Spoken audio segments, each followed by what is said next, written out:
이 시간에는 포기하지 않으시는 하나님이라는 제목을 가지고 말씀을 나눌 때에 큰 은혜 받으시기를 축복합니다.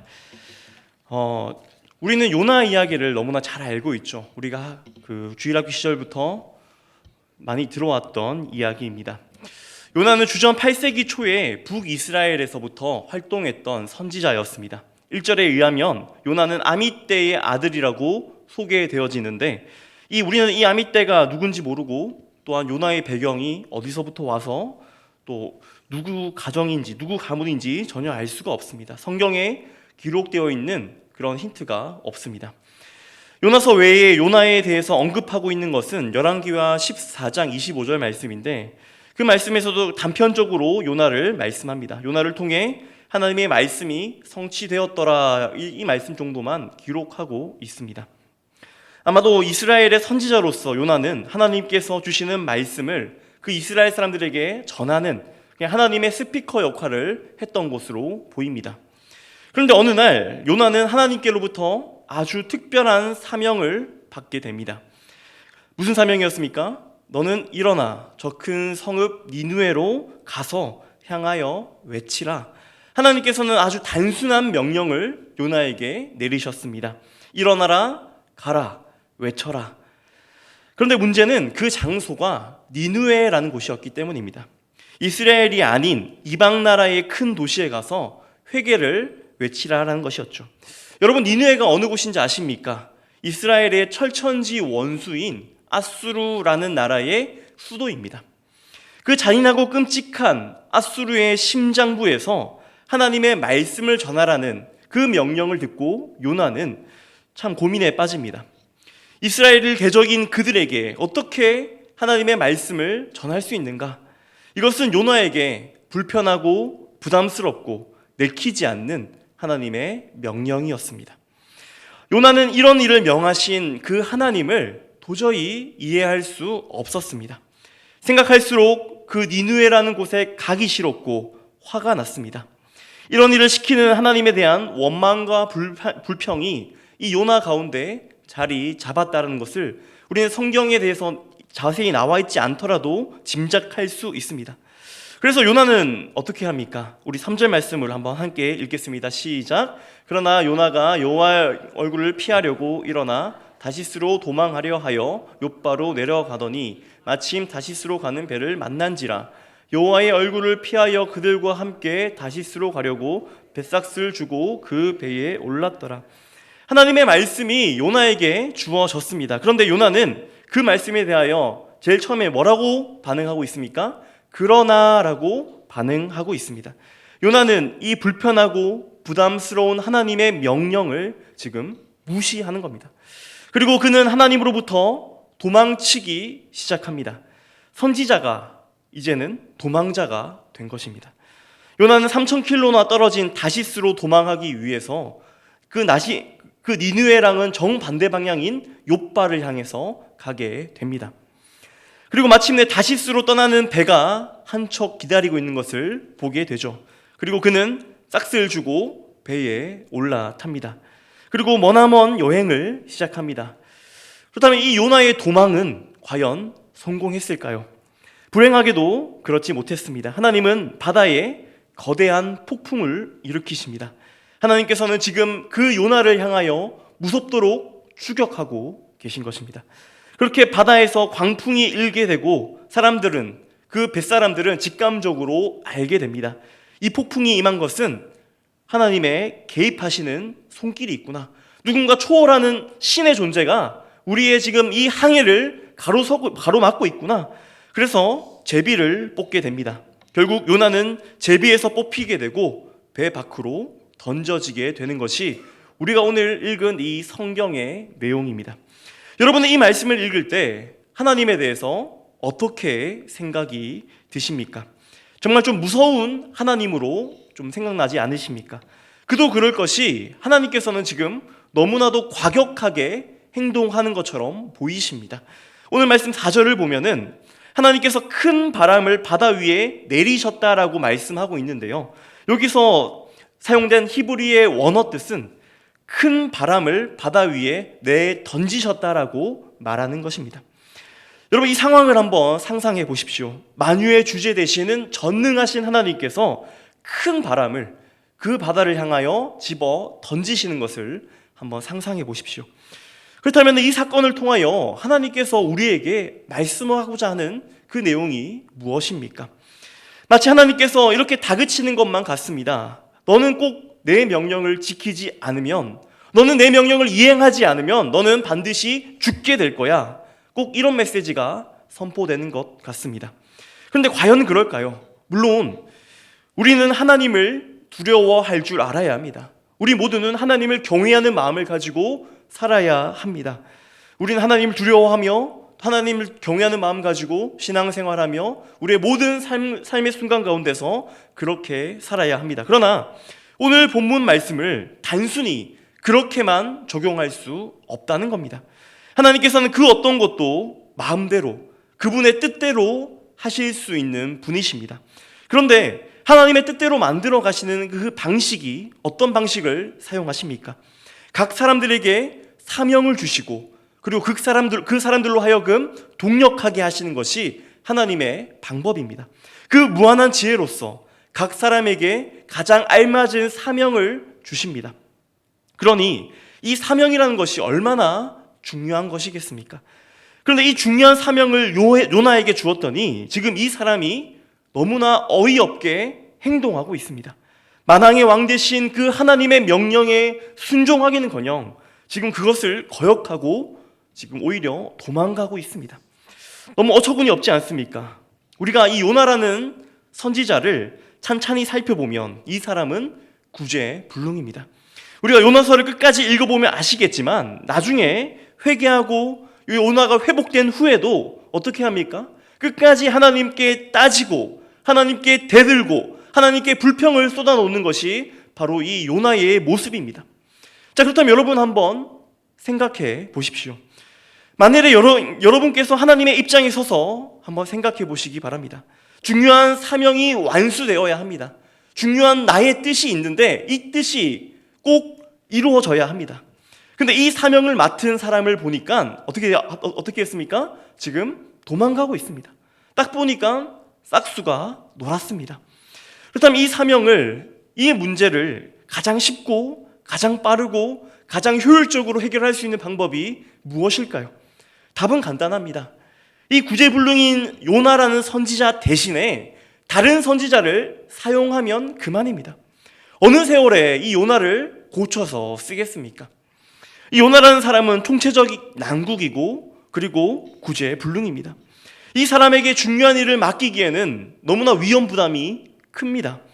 혹여 고쳐 쓰더라도 하나님께서는 많은 시간과 노력을 이 요나에게 기울여야 합니다. 왜 하나님께서 구태여 이런 고생을 해야 됩니까? 만일에 불순종의 대가를 치르게 하고 싶다면 이 요나에게 천벌을 내리시거나 아니면은 요나를 죽여버린다고 해도 그 누구도 이 하나님에 대해서 뭐라 할 수 없습니다. 그리고 새로운 사람을 선지자로 세워서 이 사명을 완수하게 되는 것이 가장 우리 인간적인 방법으로 봤을 때 효율적인 방법입니다. 그런데 오늘 본문 어떻습니까? 어찌된 영문인지 하나님께서는 끝까지 요나를 추적하십니다. 정말 많은 시간과 정성을 쏟아부으셔서 결국 이 요나를 돌이켜 세우시는 것을 우리가 말씀을 통해 볼 수 있죠. 그런 요나를 향하여 그리고 우리 모두를 향하여 하나님께서는 무슨 메시지를 전하고 싶으신 것일까요? 오늘 요나서에서 전반적으로 흐르는 메시지는 다음과도 같습니다. 그것이 무엇입니까? 그것은 바로 조금 늦어도 괜찮단다라는 것입니다. 왜 하나님께서는 조금 늦어도 괜찮다라고 말씀하는 것일까요? 여러분은 왜 하나님께서 조금 늦어도 괜찮다라고 말씀하신다라고 생각하십니까?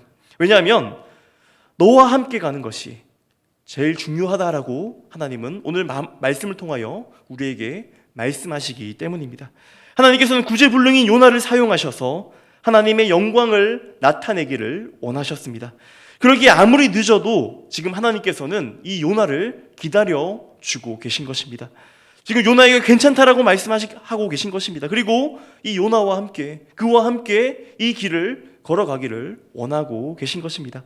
혹시 이 자리에 계신 분들 가운데 이런 괴리감 가운데 살아가고 계신 분이 계시지 않습니까? 왜 나만 이렇게 인생에서 뒤처지는 것 같고, 왜 다른 사람은 쭉쭉 뻗어나가는 것 같지만, 다른 사람들은 승승장구하는 것 같지만, 다른 사람들의 가정은 화목한 것 같고, 다른 사람의 자녀들은 다 잘 나가는 것 같고, 그런데 왜 내 인생만 이렇게 느리게 가는 것 같고 멈춰 있는 것 같습니다. 아마 이와 같은 생각을 하는 사람은 비단 우리뿐만 아니라 성경의 많은 인물들을 보면은 그러한 고민에 빠졌음을 우리가 알 수 있습니다. 여러분, 아브라함을 한번 떠올려 보십시오. 우리가 너무 잘 아는 인물인 아브라함입니다. 아브라함 시대에 자녀가 없다는 것은 크나큰 수치였고 아픔이었습니다. 주변 사람들은 모두 다 아이를 잘 낳습니다. 자녀들이 다 있습니다. 그런데 나만 없습니다. 그리고 그 자녀들은 자녀의 자녀를 이어가면서 손주, 증손주까지 보는데 아직까지 나만 지금 자녀가 없는 상황인 겁니다. 하루하루가 굉장히 괴롭고 고통스러웠을 겁니다. 그런데 이 아브라함은 100세가 되어서야 하나님께서 약속하신 이삭을 얻게 됩니다. 아니, 이게 인생에서 뒤처져도 너무 많이 뒤처진 것 아니겠습니까? 너무 천천히 가는 것 아니겠습니까? 그런데 하나님께서는 아브라함이 이 100세 때 얻은 아들을 가지고 하나님의 그 놀라운 약속을 이루어 가시는 것을 우리가 말씀을 통해서 보게 됩니다. 여러분들이 잘 아는 요셉의 삶을 한번 보시기 바랍니다. 그가 애굽의 노예로 팔렸을 때 그의 나이가 몇 세였습니까? 17살이었습니다. 그가 10대, 20대 그는 노예 생활을 하다가 그의 가장 황금기 때, 가장 그 절정의 나이 때 그냥 그는 노예 생활로 그의 인생을 버려야 했습니다. 그런데 요셉이 30세가 되면서 그때 하나님께서는 그를 애굽의 총리로 세우셔서 하나님 나라에 크게 사용하시죠. 모세의 삶도 마찬가지입니다. 하나님께서 그를 찾아오셨을 때, 그에게 사명을 주셨을 때 모세의 나이는 80세였습니다. 80세 노인에 그는 40년 동안 미디안 광야에서 양을 치던 그런 늙은 목자였습니다. 모세는 내 인생은 여기까지라고 생각했을 겁니다. 한때는 왕자의 삶을 살았고 한때는 화려한 삶을 살았지만 이제는 그는 광야에서 인생을 낭비하면서 이제 내 인생은 거기까지구나, 여기까지구나라고 이 모세는 생각했을 겁니다. 그러나 모세가 80세가 되던 해에 하나님께서는 그를 민족의 지도자로 세우시고 출애굽이라는 어마어마한 하나님 나라의 일을 그에게 맡기십니다. 우리의 삶에서도 마찬가지입니다. 지금 우리의 삶은 초라해 보일지 모릅니다. 모든 것이 늦었다라고 생각될지 모릅니다. 그런데 그 역전의 명수이신 하나님께서는 오늘 우리에게 찾아오셔서 말씀하십니다. 조금 늦어도 괜찮아. 내가 너와 함께 할 거야 라고 말씀하고 계십니다. 우리 오늘 이 본문을 통해서 우리에게 이와 같이 말씀하십니다. 다시 오늘 이 말씀을 통해 돌아와서요, 여러분이 한번 요나의 입장에 서서 한번 이 말씀을 보시기 바랍니다. 하나님을 피해서 열심히 지금 다시스를 향해 도망가고 있습니다. 하나님께서는 그런데 광풍을 일으키시죠.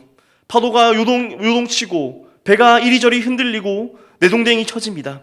곧 있으면 이제 배가 파선할 것 같습니다. 평생을 바다에 살았던 선원들도 직감합니다. 이제 끝이구나, 이제 나는 죽는구나라고 직감한 그때 제비를 뽑는데 이 제비에서 누가 뽑힙니까? 요나가 뽑히죠. 그 순간 요나의 입장에서 이 제비를 딱 뽑았을 때, 그 순간 내 이름이 나왔을 때 요나가 무슨 생각이 들었겠습니까? 정말 무섭지 않았겠습니까? 너무나도 두렵고 그 상황 자체가 요나에게 공포스러웠을 겁니다. 아마도 요나는 생각했겠죠. 하나님은 참 무섭구나. 하나님은 참 무서운 분이구나. 철저하게 그의 명령을 어겼다고 나를 응징하시는구나. 요나서를 읽으면서 우리도 이와 비슷한 생각을 할 수가 있습니다. 하나님은 참 무서운 분이야. 하나님은 참 두려운 분이야. 그러나 요나서는 하나님의 다른 모습을 우리에게 나타내 보여주고 있습니다. 동전의 양면과도 같은 모습을 우리에게 보여주고 있습니다. 우리는 사실 이 요나서 1장을 보면서, 이 본문을 보면서 두려움을 느끼기보다 우리는 오히려 하나님의 사랑의 손길에 감사하며 감격해야 한다라는 것입니다. 왜 그럴까요? 나를 변함없이 사랑하는 그 하나님의 사랑의 관점에서 오늘 이 성경을 다시 한번 읽어보시기 바랍니다. 여러분의 눈에 무엇이 보이십니까? 요나는 구제의 불능입니다. 하나님의 말씀을 듣지 않는 선지자입니다. 여러분, 선지자가 하나님의 말씀을 듣지 않는다는 것은 아무짝에도 쓸모없는 선지자라는 말과 같습니다. 요나는 그렇게 무능하고 쓸모없는 선지자였습니다. 그런데 하나님께서는 이 요나를 포기하지 않으십니다. 그리고 이 한 명의 선지자를 고쳐서 쓰시려고, 이 선지자를 회복시키시려고 지금 무섭게 요나를 쫓아오고 계신 것입니다. 이 단 한 사람을 회복해 하기 위해서 하나님께서는 하늘과 땅과 바다를 총동원하십니다. 하늘 문을 여셔서 비를 내리게 하시고, 바다를 움직이셔서 파도를 쳐가지고 요동치게 하시며, 큰 물고기를 보내셔서 요나를 집어 삼키게 하십니다. 하나님께서는 하늘과 바다를 포함한 이 피조 세계를 총동원하셔서 요나 한 사람을 지금 회복시키려고 하신 것입니다. 이 모든 것이 한 사람을 위한 것이었다는 것이 여러분 믿겨지십니까? 요나 단 한 사람을 위해서 하늘 문을 여셨고요, 요나 단 한 사람을 위해서 폭풍우를 몰아치셨고 파도를 일렁이게 하셨고, 요나 단 한 사람을 위해서 배에 타고 있는 모든 선원들을 조연으로 등장시키십니다. 그리고 요나 단 한 사람을 회복시키기 위해서 무신론자였던 선장을 사용하셔서 요나를 깨우게 하십니다. 이 모든 것이 요나라는 단 한 사람을 위해서, 이 요나의 회복을 위해서 지금 이용되고, 회복시키기 위해서 벌이는 하나님의 놀라운 사건인 것입니다. 요나를 고작 말 안 듣는 고약한 선지자로 보는 것이 아닙니다. 폐기 처분해도 되는 그런 존재로 지금 하나님께서 요나를 바라보고 계신 것이 아닙니다. 하나님은 요나를 같은 마음을 품고 가장 영광스러운 그 길로 가기를 원하신 것입니다. 하나님께서 함께 동력하기를 지금 그 누구보다 간절히 원하셔서 지금 요나에게 초청하고 계신 것입니다. 이 놀라운 은혜와 사랑의 손길이 여러분들은 느껴지십니까? 그러니 우리가 어찌 감격하지 않을 수가 있겠습니까? 이 모든 사건들을 통해서 하나님께서 요나에게, 그리고 오늘 저와 여러분에게 하시고자 하는 그 말씀이 무엇입니까? 바로 이렇게 말씀하고 계신 것입니다. 나는 너를 결코 포기할 수 없다. 나는 너를 절대로 포기하지 않을 것이다. 아무리 구제불능이어도, 아무리 무능해도, 아무리 무지해도, 아무리 실수투성이라도 하나님께서는 우리를 포기하지 않으신다라고 지금 말씀하고 계십니다. 그런 하나님의 은혜의 손길을 우리는 성경을 통해서 반복적으로 볼 수가 있습니다. 마태복음 21장 33절에서 40절 말씀, 조금 길지만 우리 한번 함께 읽겠습니다. 시작. 다른 한 비유를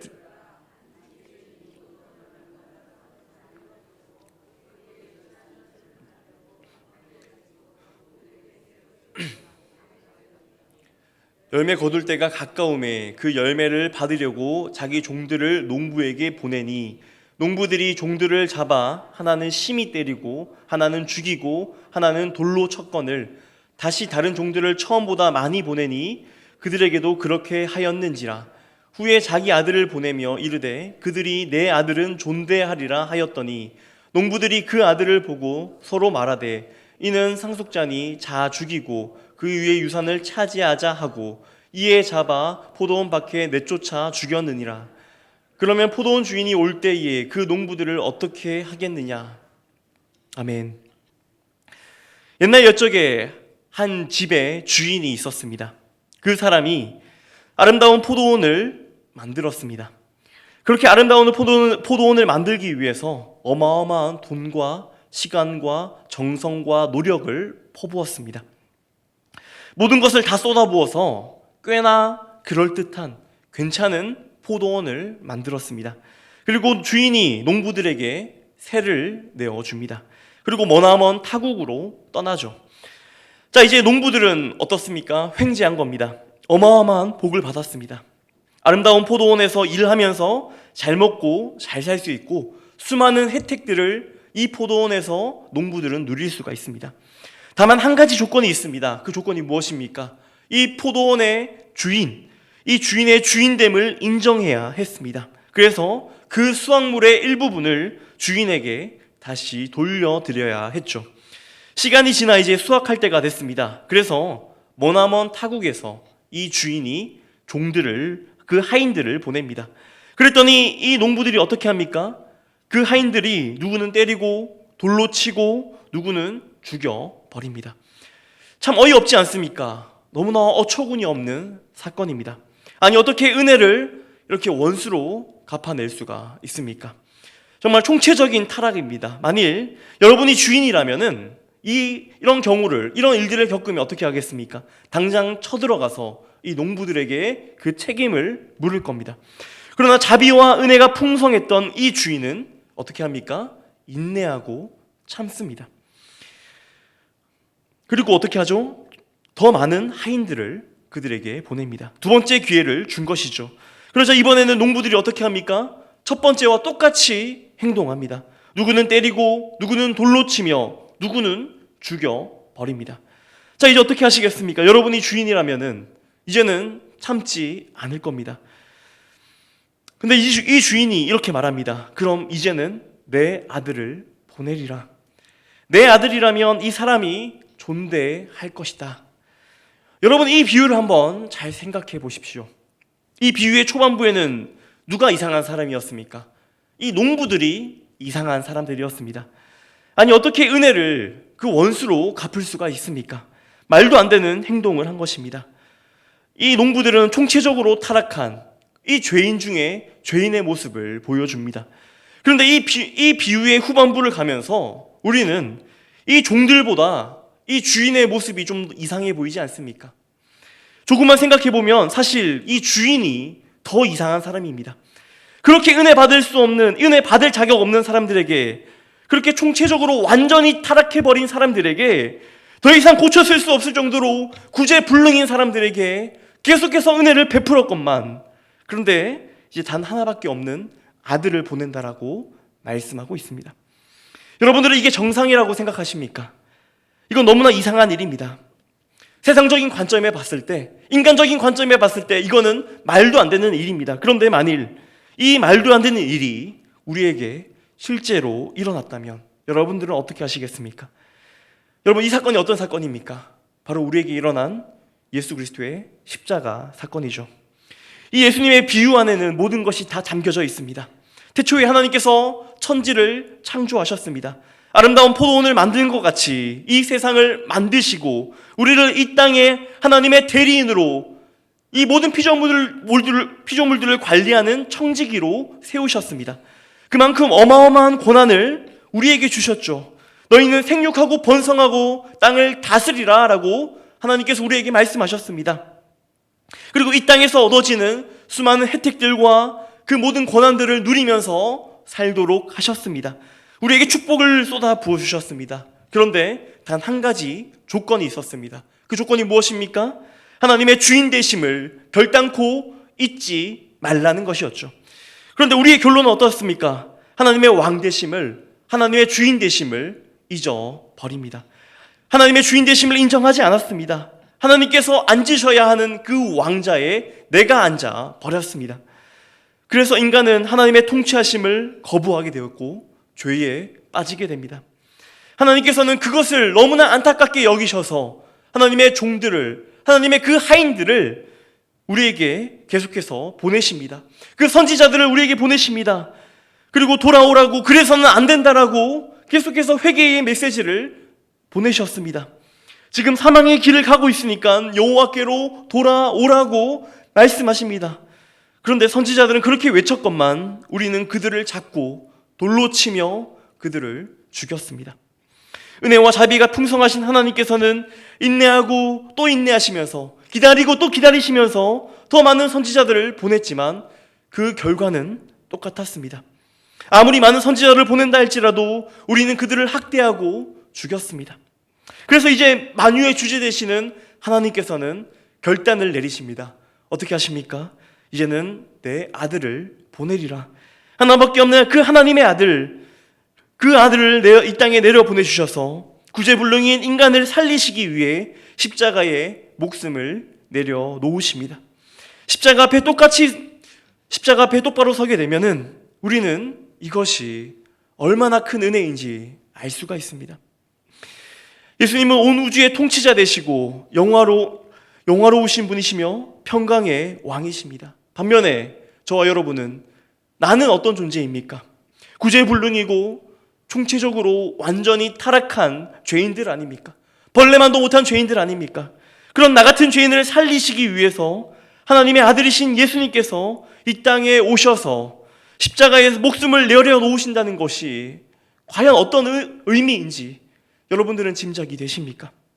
십자가의 사건은 놀라운 신비이며 우리가 다 이해할 수 없는 미스테리입니다. 하나님께서 왜 나 같은 죄인을 그토록 사랑하시는지, 왜 나를 그토록 보배롭고 존귀하게 여겨주시는지, 왜 예수님께서는 결단코 나를 포기하실 수 없으셨는지, 십자가에서 나를 대신하여 죽으셨는지 우리가 어떻게 다 이해하겠습니까? 다만 우리가 그 은혜를 바라보며 감사하며 감격할 뿐입니다. 혹시 이 자리에 계신 분들 가운데 지금 낙심한 가운데 계신 분이 계십니까? 도대체 나는 왜 이 모양일까? 나는 왜 이렇게 무능할까? 다른 사람들은 다 잘 되는 것 같은데 왜 내 인생은 이렇게 엉망진창일까? 신앙생활에서 이제는 하나님으로부터 많이 멀어진 것 같고 똑같은 죄를 끊임없이 반복하며 이제 하나님 앞에 회개할 낯도 없습니다. 그러다 보니 하나님으로부터 점점 멀어지고 내 신앙생활은 엉망진창이지 않습니까? 그런 우리들에게 하나님께서는 십자가를 통해 오늘 어떤 메시지를 전하고 계십니다. 하나님께서 우리에게 오늘 말씀하고 계십니다. 나는 너를 절대로 포기하지 못한단다라고 말씀하고 계십니다. 이 십자가를 보면요, 하나님께서 결단코 나를 포기하지 않으신다는 굳은 그 의지가 담겨져 있습니다. 우리가 죽게 되었을 때 나 한 사람을 살리기 위해서, 나 같은 죄인을 살리기 위해서 하나님께서는 하나밖에 없는 아들을 희생시키셨습니다. 우리가 그 놀라운 은혜를 안다면 이제 여러분이 하나님께로 있는 그 모습 그대로 나아가시기를 바랍니다. 그리할 때 하나님께서는 우리를 그 있는 모습 그대로 용납해 주실 것입니다. 주님께서는 그 여러분의 모습을 기다리고 계십니다. 오늘 이 시간 절대로 포기하지 않으시는 하나님께 겸손히 나아가시는 저와 여러분 되시기를 주님의 이름으로 축원합니다. 이 시간 들은 말씀 놓고 함께 기도하기를 원합니다.